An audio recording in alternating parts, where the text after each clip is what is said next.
How's it going, people? Welcome back to the channel and welcome back to another Box to Box. This Saturday we take on Bournemouth. Here, a 3 p.m. kickoff. I've got Craig with me from Up The Cherries in all departments. And listen, I'm looking forward to this game. Bournemouth hold a close place to my heart. I used to play in the training ground, which is just over there.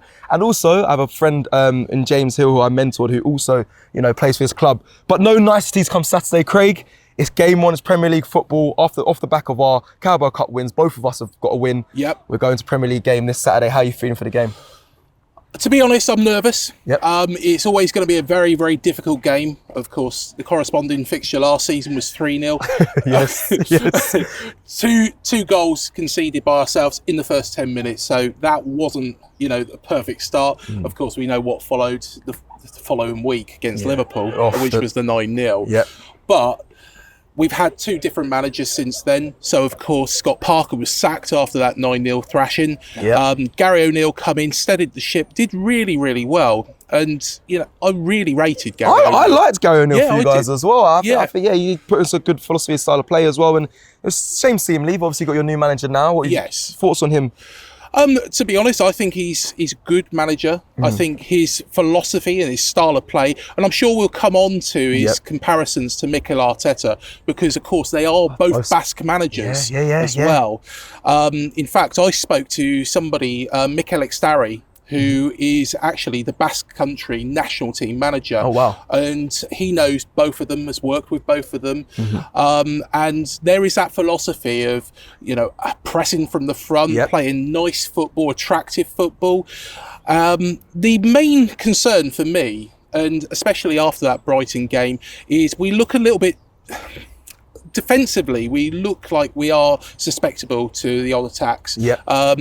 After 16 seconds in the second half, Mitoma, from our own kickoff, scored, to make it 2-1. That's personally unacceptable. The equaliser for Brighton last time out, again, Neto should have called for it. There was a mistake at the back. So there is things that he needs to do up front as well. We just need to get a little bit more firepower. Dominic Solanke is a great player. Absolutely love Dominic Solanke to bits. Him and Billen, I do like. Yeah, he comes back. He brings other players into the game. The only big problem is he doesn't score enough goals. He started to score more. So there is things to work on. But I feel that Arteta's style and Iraola's style is quite similar. Of course, we are two clubs on different levels. We're still effectively fight. My view is that we're in that bottom half. We're still going to be susceptible to relegation until we can start to, go through the gears. I know Bill Foley wants to improve the side year on year.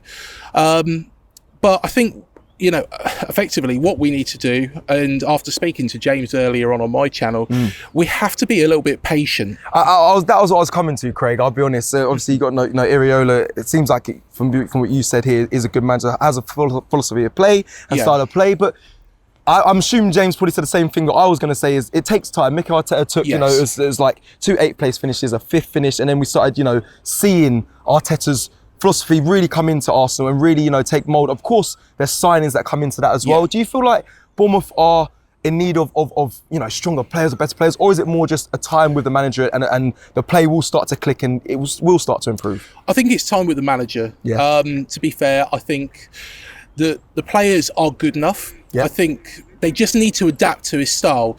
At Rayo Vallecano, Iraola played a really attractive style of football. He got wins against the likes of Barcelona and Real Madrid, in the Barcelona's case several times. So he's shown that he can do it. This style does work for him, but has he got the players at this moment in time, and has he got the other players taking on his philosophy?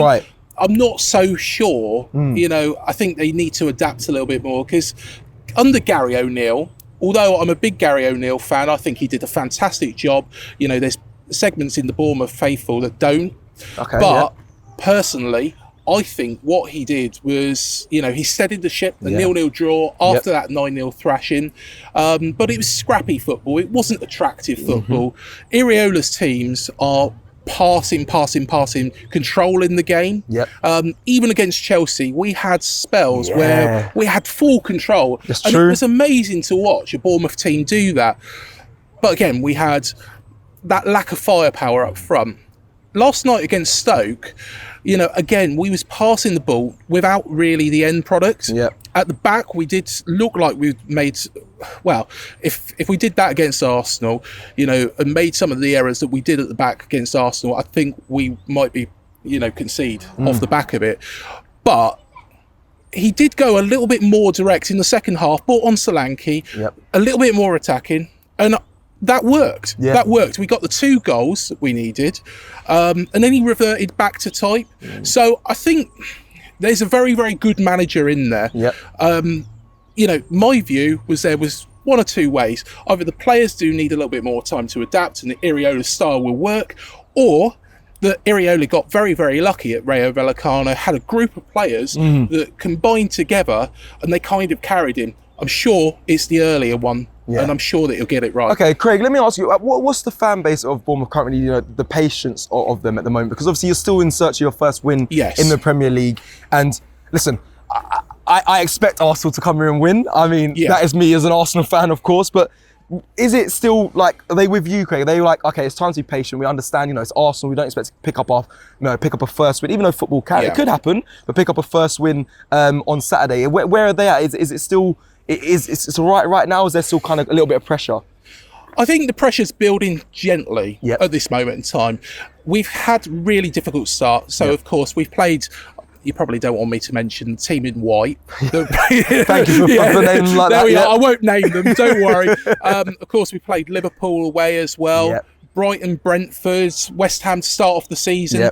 So it's not particularly the easiest start to the season. True, and of course, with Arsenal coming...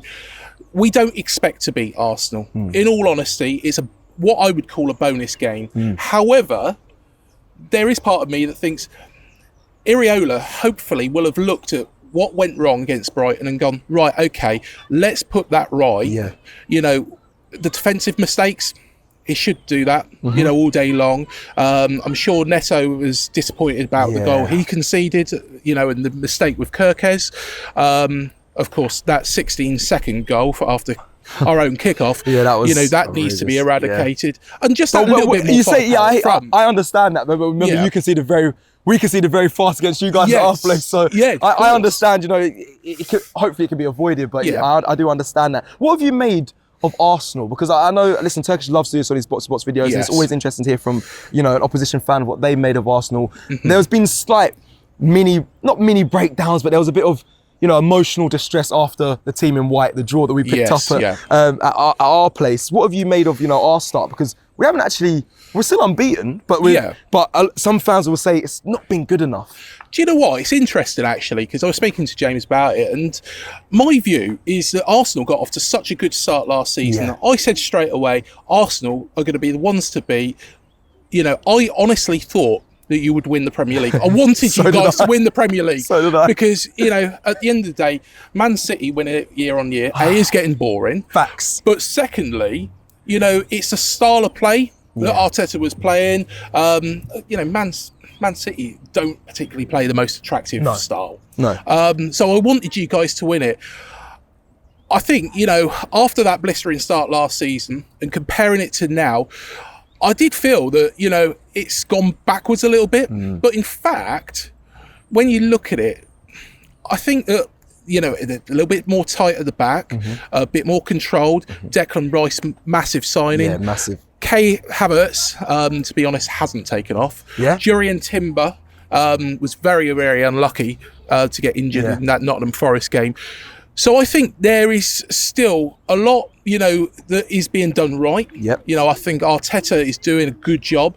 I know that there has been doubts about him in the past, but I think personally, I think he is getting it right. And I think Arsenal will challenge. I think you will challenge, mate. I honestly, I hope you're right there. I have belief in that as well. Obviously, we've got a lot of cup competitions this season that we're going to have to juggle amongst the Premier League. But talk to me. So, players that give me a player that you're most fearful of when it comes to the Arsenal side, because obviously we played in the week. We both played in the Carabao Cup and we rotated. But we still looked very strong. I mean, Brentford, we beat them 1-0. It's a good Brentford side they put out there as well, and we're looking on Saturday to bring back, I'm assuming some of the main figures for Arsenal. So who are you most fearful of? Well, to be honest, Declan Rice, when he was down here with West Ham last season, we got beat 4-0. Yeah, he completely controlled the game. We weren't particularly good that game. Of course, it was only a week before we played Leeds, which was, the big game, against relegation. That was the big relegation 6 points of which we won.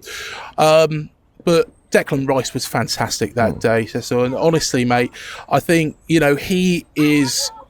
He's transformative. Is he a player? Because some people had their doubts on him. Yeah. But do you see like a generational player in Declan Rice that will be, a main figure, a main star for Arsenal? Do you see that? Yeah, I think so. I think so in the long run. Yeah. Of course, he's only played 6 games for the club so far, but eventually, he will get, better and better and better. Yeah. So yeah, I think he'll be. A couple of fans there, couple former fans, but I think he'll only get better and better at Arsenal. At West Ham, he's achieved everything that I think he could achieve. Yeah. But now I think he's only going to get better. Okay, well listen, Declan Rice, I think that's a great player to be fearful of, because he's been sort of in an Arsenal shirt, been unbelievable. So Dominic Solanke, obviously, I know he scored in the week in the Carabao Cup, but is he available? Because I was reading up that he might be, he might have got a knock, or is he going to be 100% available? It is likely that he's going to be out for this game. I think there's going to be a late decision that's going to be made. Yeah. But yeah, he did pick up a knock. He seemed to come off the pitch okay. Don't know what the extent of that is. Who's going to play up front? I think Semenyo will probably play up front, and he's been good. Okay. He's been very, very good. Okay. Signing from Bristol City. Yeah. Tyler Adams. Oh, of course. Did play. Is he was he coming back from injury as well? Yes, he had. Yeah. So yeah, I think he'll be very, very good. Yeah, good player. He's a player to really replace Jefferson Lerma. In my eyes, I think Jefferson Lerma, was an outstanding player, tough tackler. Made sure that everything was cleaned up at the back, and he was a massive asset last season. I think, with regards to Tyler Adams, I think, he will fill into that gap. Yeah. So, yeah. Definitely players to worry about there from Bournemouth. I mean, it's now time kind of to get on to, how we think the game's going to go and get some score predictions. Right. Well, obviously, we're both, like I said, I mentioned already, we're coming back off a Carabao Cup win. You're searching for your first win in the league. We're still unbeaten. I mean, I'm going off last season. We was in absolute trailblazing form when we came here. 3-0 win, Saliba scoring that goal, the song was ringing. Outstanding. Unbelievable. Absolutely outstanding goal, unbelievable. Mate. Zinchenko losing his mind and just like the sun. Listen, I like coming here. And, I like coming here, I'll be honest, I'll keep it real. And I know it's difficult to get tickets to come here, so I feel very fortunate and grateful that I can come and be at this game this Saturday. But I do expect a confident win from Arsenal. I mean, we haven't been ferocious in front of goal in a sense of we're not killing teams off. Yeah. So I'm going to go with, I say it's a humble 2-0 victory to Arsenal. I think we'll get the job done. I don't expect us to concede as well. I don't know who's going to be in goal, if it's Raya or Ramsdale, but I expect us to be quite assured at the back. And I'm going with 2-0, but how do you think the game's going to play out, Craig? I'm not going to bet against my own team, Cecil. I'm not going to bet against my own team. I think it's going to be difficult. Yeah. I think Arsenal are going to ask a lot of questions. I think Iraola will get things right, though. Yep. The mistakes that were made against Brighton, I think he will correct those.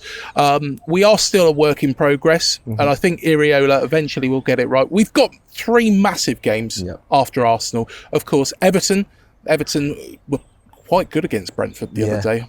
Are you going to their place, or is it here? We're going to Goodison. Yeah, fair. So it is a tough game. But then we got Wolves, of course, managed by Gary O'Neill now, and then Burnley, who I thought would be better than they actually are this season. That's a good point. But I can see us getting something. And I don't think we'll get 3 points. Yeah.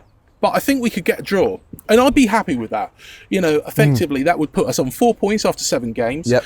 It's something to build on. Still not that victory. But then we can go to Goodison with that little bit of momentum, that we've, got a result against a very, very good Arsenal team. Yeah. And to be honest, we need to get 6 points out of those following 3 games. We have to. 100%. If we don't, there will be questions asked about Iraola, most definitely. Wow. So you're going with a draw. Is it a 0-0, 1-1, 2-2? I reckon 1-1. Okay. I reckon 1-1. Tight game. I think we'll score. I think Semenyo has done well against the bigger teams. And of course, he scored up at Liverpool. We went ahead in that game. So I fancy him to score. I don't think Dom Solanke will play, which will be a miss. Semenyo is quite a similar sort of player to Solanke in a way. Is he the biggest threat then in your side out of all your players that you believe are going to feature on Saturday? Is he the one for Arsenal to be worried about? I think Billing, you've got to be worried about. Billing controls. On his day, he's quality. Yeah, he's good. I really like Justin Kluivert, of course, the son of Patrick. Patrick Kluivert, yeah, of course. So he's a quality player. Yeah. For some reason, he's not been favoured by Iraola in many games. He did start against Brighton, and I thought he was decent, but I don't know. David Brooks. David Brooks. I really hope that Iraola starts David Brooks, and that was a big irk of mine against Brighton, because he brought him on with, I think it was 8 minutes left to go. I might be incorrect with that, but I'm sure it was about 8 minutes left to go. And Brooks has been fantastic ever since he's recovered from Hodgkin's lymphoma. He has really looked after himself. I did question whether or not he was going to be the same player, Cecil. I really did. Yeah, I understand that. He has looked brilliant so far this season, but for some reason, he's not being favoured by Iraola, and I think this is the game that really he should start in. Okay, well, I will keep an eye on that when it comes to Saturday. Now, listen, that is it for the box to box. Craig from Up The Cherries in all departments. Make sure you check him out. The link will be in the description as well to his channel. So thank you very much for joining us, Craig. But before we go, I want to do something different. Yeah, I know this is Turkish's show, big up box to box, but just tell me something. Anything about Bournemouth that I won't know, something that's just a bit of information. Well, to be honest, this club has been through so many spells where, I don't think many sides could imagine. So, of course, we've had several winding up orders. We've been on -17 in 2008. That's when Eddie Howe come and saved us. Wow. We had Kevin Bond started the season. Then Jimmy Quinn. Jimmy Quinn was terrible. To be honest, Jimmy Quinn probably absolutely hates the sight of me. So, yeah, I shan't say anything more. But Eddie Howe, to be honest, if Jimmy wasn't so bad, we wouldn't have had Eddie. Took us through the leagues. But the ground you see here isn't actually owned by the football club. It's actually owned by a company called Structuredine. So back in the day, when the club was on its knees, it was actually sold by a guy called Peter Phillips. And therefore, we tried to buy it back. I think it was about 2015, 2016, after we got promoted. They wanted so much more. So the ground is still owned by them. That's even a temporary stand. Wow. But with Bill Foley at the helm now, there's a lot of excitement. We've already spent over 100 million on players, which was unthinkable back in the day, Cecil. But just over there, you can probably see the training grounds, which is just behind the away stands. Yeah, I've played there. And that training ground, we've moved over to Camford Magnan now. So purpose built, gone up to academy category 2, I believe it is. Good, so if we can get ourselves up to category 1, we'll be able to attract better players. Back in the day, all the top players of this area went to Southampton, so we'll be able to attract better players. But that's hopefully where the new stadium is going to be built, so it's going to be on an angle there. Okay, nice. So that is, well, the plans at the moment. Of course, plans do always change, but hopefully this ground, I absolutely love it. I'd love to stay in this ground. It's too small for us now. All right, well, listen, thank you very much for that bit of information, Craig. Listen, it's always nice to hear from, the opposition fans, and get some information that I would not know. So thank you for that, Craig. And not a problem, thank you for joining me on this Box to Box show. Like the video if you like the video. Let us know your thoughts ahead of the game come Saturday in the comments below, and we'll see you again very soon. Take care. Peace.